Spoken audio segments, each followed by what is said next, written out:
Saludos jóvenes de noveno grado, bienvenidos una vez más a mi canal. En esta oportunidad les voy a socializar la semana número 19 de Ciencia, Salud y Medio Ambiente.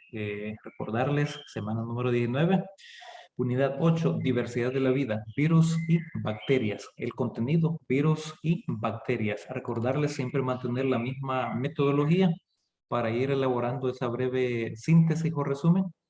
Y pues a trabajar se ha dicho, ¿qué debe saber? Introducción. En la naturaleza que existen organismos que no podemos observar a simple vista, pero desde la aparición del microscopio compuesto en 1590 y la observación de la célula por Robert Hooke en 1665, ocurrieron grandes avances para conocer el mundo microscópico. Con el descubrimiento del microscopio óptico, también se observaron las bacterias y con el microscopio electrónico los virus. Muchos de los virus son los causantes de enfermedades. Los virus están asociados a una naturaleza infecciosa, situados entre los seres vivos y los no vivos, al no cumplir con las características de la vida.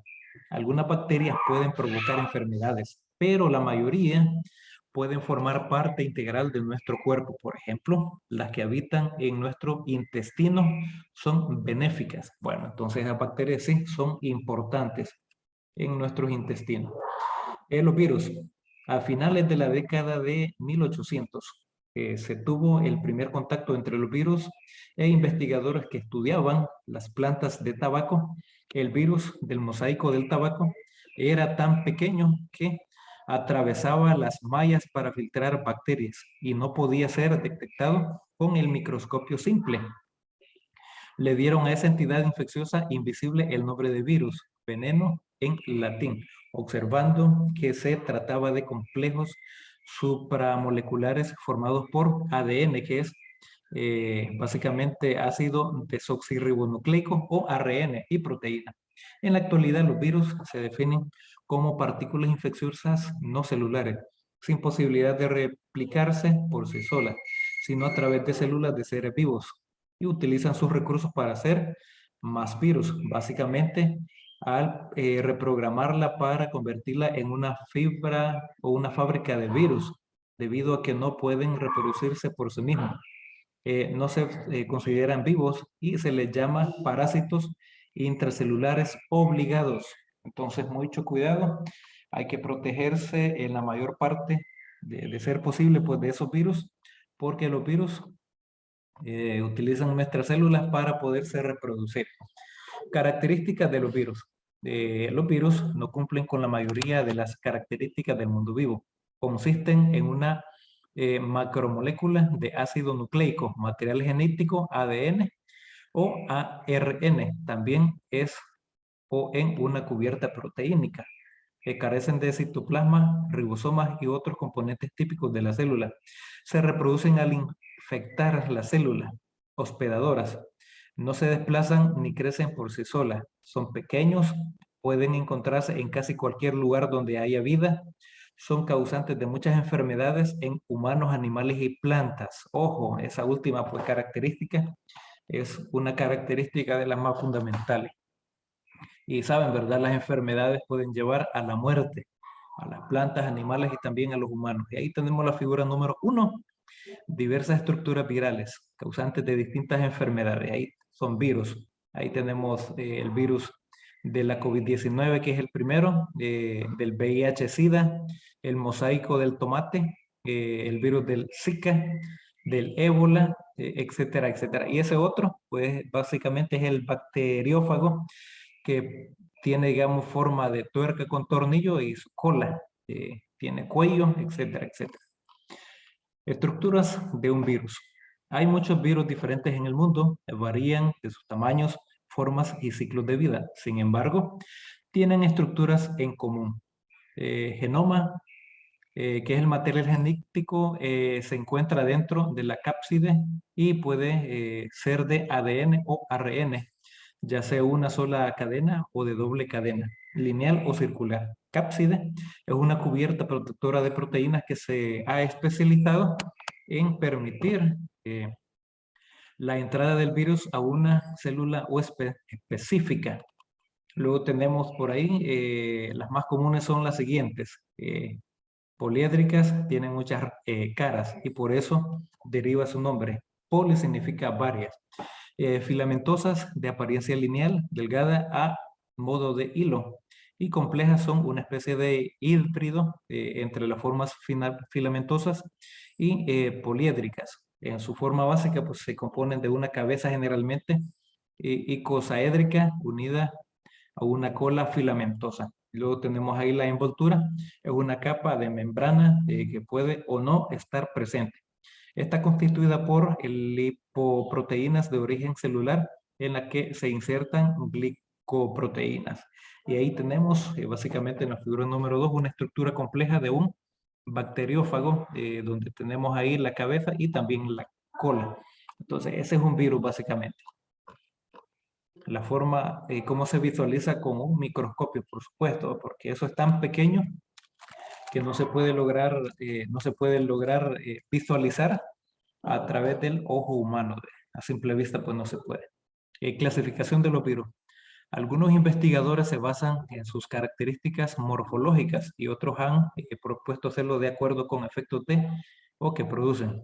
La clasificación de los virus se realiza tomando en cuenta los siguientes aspectos. El tipo de ácido nucleico que contienen. Pueden tener ADN o ARN. Si el ADN o ARN que posee es de doble cadena, de cadena sencilla. En la presencia o ausencia de envoltura externa, la familia a la que pertenecen, su forma, si afectan a células animales, vegetales o bacterianas. A pesar de que existen distintas concepciones para clasificar a los virus, el dilema que surge es sobre qué base o sobre qué base categorizarlos. En la actualidad hay un acuerdo en clasificarlos, pero el Comité Internacional de Taxonomía del Virus, por sus siglas en inglés, ha hecho esta clasificación de las más conocidas fusionando estos dos criterios. Y ahí tenemos el tipo de ácido nucleico, que es el ARN, ácido nucleico, la familia, y la enfermedad que produce. Esa es la clasificación de los virus según el tipo de ácido nucleico, agrupados en familia. Luego tenemos las bacterias. La vida de los seres vivos se ha dividido en tres dominios: bacteria, arcaea y eucaria. Dos de estos tres dominios son bacteria y arcaea, y organismos procariontes o procariotas. Estos últimos consisten en microorganismos unicelulares con la característica más notable de no poseer un núcleo definido, a diferencia de las células eucariotas. Luego tenemos ahí características de las bacterias, ahí carecen de un núcleo envuelto por membranas. Su ADN se encuentra en un nucleoide. La mayoría de las bacterias se reproducen de manera asexual, por fisión binaria, seguida por la división de citoplasma. Las bacterias han conquistado prácticamente todos los hábitats donde hay vida, pues ahí están las bacterias, así como están ahí también los virus. En su estructura, la mayor o la mayoría de las bacterias poseen pared celular. Luego tenemos la estructura de las bacterias. Las bacterias son organismos procariotas que asemejan a cápsulas microscópicas, cuya forma depende de su envoltura externa de rígida dominada o denominada pared celular. Y ahí pues tenemos el nucleoide, contiene el material genético que puede organizarse en nucleosomas, cúmulos de ácido desoxirribonucleico, que es el ADN, más proteínas, o un cromosoma, estructura conformada por superenrollamiento de ADN. ¿Qué más tenemos? Ribosomas, plásmidos, membrana plasmática, y también tenemos la pared celular. Todos, pues, ahí básicamente también tenemos la fimbres o pili, flagelos. Recuerden ir siempre elaborando ese resumen. En la figura número 3 tenemos la estructura de una bacteria. Más o menos así podría ser la estructura o el dibujo, la imagen de forma gráfica, cómo se puede visualizar una bacteria. Bueno, una vez que han elaborado la síntesis y han dibujado también algunas figuras de la más importantes por ahí, o si no, pues todas. Ahí viene el ponte a prueba, escoge la respuesta correcta, dice, son complejos supramoleculares formados por ADN o ARN, pues esos son los virus. ¿Cuál es el material genético que puede encontrarse en el virus? Pues ADN de doble cadena y ARN de cadena simple.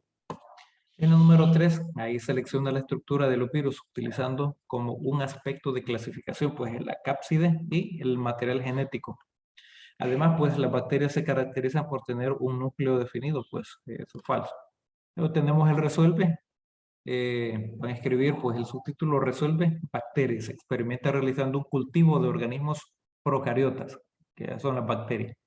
Eso es lo que van a escribir. Sin embargo, los materiales, procedimientos no. Se le va a dar lectura. Y ahí pues están los materiales, el procedimiento, hay 8 pasos a seguir. Y pues, según lo observado en el experimento, ¿qué conclusiones tienes del experimento realizado? Pues, finalmente dice ahí el número 8, guardar los frascos juntos con o en un lugar cálido, pero no soleado, oscuro y dejarlos reposar por 36 horas. O sea, casi 2 días completos. Un día pues son 24 horas más un mediodía son 36 horas. Entonces, las conclusiones son las siguientes. Las bacterias se encuentran en el medio de manera constante. Las mismas pueden lograr descomponer muchos alimentos. Siguiente, el jabón antibacterial elimina las bacterias de nuestras manos. Es por ello que es fundamental el lavarse las manos de manera constante. Siguiente, la descomposición de algunos alimentos no es espontánea. Esta se genera por la reacción de las bacterias y organismos. Básicamente, pues, esa es la función de la bacteria, la descomposición. Y obviamente no se hace en el momento, no es instantáneo. Por eso en el experimento pide que se esperen al menos 36 horas, o sea, un día y medio día más. Y la otra conclusión, pues las bacterias, dependiendo de su estructura, pueden afectar a los alimentos en diferentes periodos de tiempo. Dependiendo de las bacterias, pero también dependiendo de qué tipo de alimento, porque hay unos alimentos que se descomponen más rápido y otros que son un poco más tardados o más lentos en descomponerse. Y obviamente, pues ya descompuesto, pues no lo vayas a comer, pues no te lo recomiendo. Y si quieres profundizar un poco más, pues puedes ingresar los 2 enlaces que están ahí para visualizar, escuchar, ver un poco más sobre los virus y las bacterias. Espero que esta socialización de esta guía, de este video, pues sea de mucha utilidad para ti, que le estés dando un buen uso, un buen provecho, pues para sacar esas tareas de la semana e ir al día también. Saludos y nos encontramos en la próxima.